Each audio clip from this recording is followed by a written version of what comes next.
Guys, it's Jacob from StringBuzz here, stringbuzzworld.org being a music journalism site, links are in the description down below. And we have a brand new song review for you today, and it's the latest track by Seether, and that's Let You Down. And I'm going to refer to the original article as I usually do for these videos, so I hope you enjoy. So Seether are one of those groups that have never really gone back on the style that made them popular in the first place. I've always kind of respected how they kept this hard rock, gritty style, whilst those around them tried and failed at making themselves a bit more commercial, a bit more accessible in, say, other genres. Linkin Park.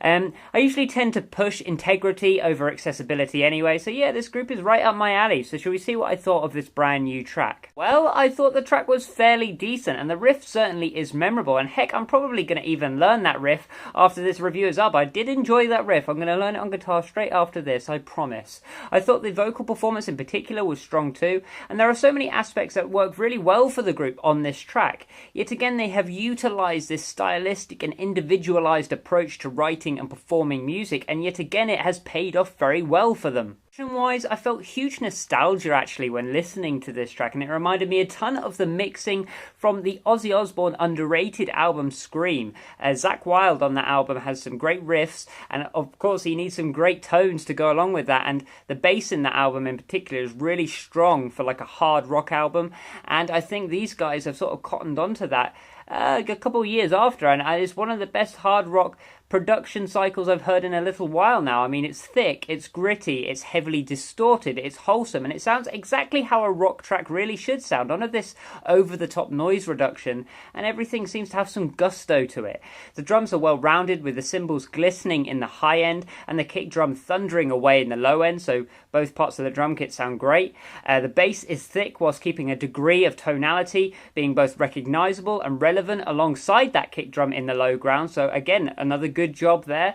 It's the guitar tone I like the most though in this track, as it came across as almost stoner rock influence, using a rough and distorted drive to really fill that low, or rather mid ground, with personality and character. It did sort of touch on that low ground, which is usually a choice I don't like bands really making, but it worked out well here. The vocals don't particularly sound too tampered with either, and all in all, I have to say this is a great production cycle. When it comes to the musicality of this track, I like the vocal melodies, I thought the riff was exciting and fun, I like the anthemic sounding drum sequences, and I thought the bass did its job competently in the low ground as well.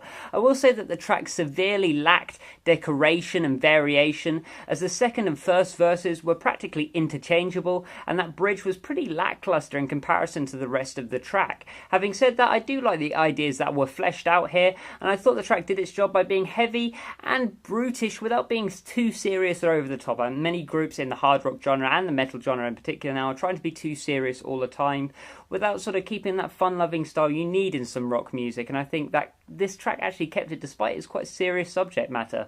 Lyrically, the track is fine and functional, but nothing particularly special or anything to really write home about, and it's just one of those that sort of just does the job again. It's a bit functional, this lyrical stuff here, and nothing too exciting or to really talk about really when it comes to the lyrical substance of their track. So all in all, a decent track that I definitely recommend to fans of the group. I gave it a G rating of 6.5 out of 10, which is a little bit above average. And yeah, so if you like this video, then please leave a like, subscribe to see more, and I'll see you around next time. Bye bye.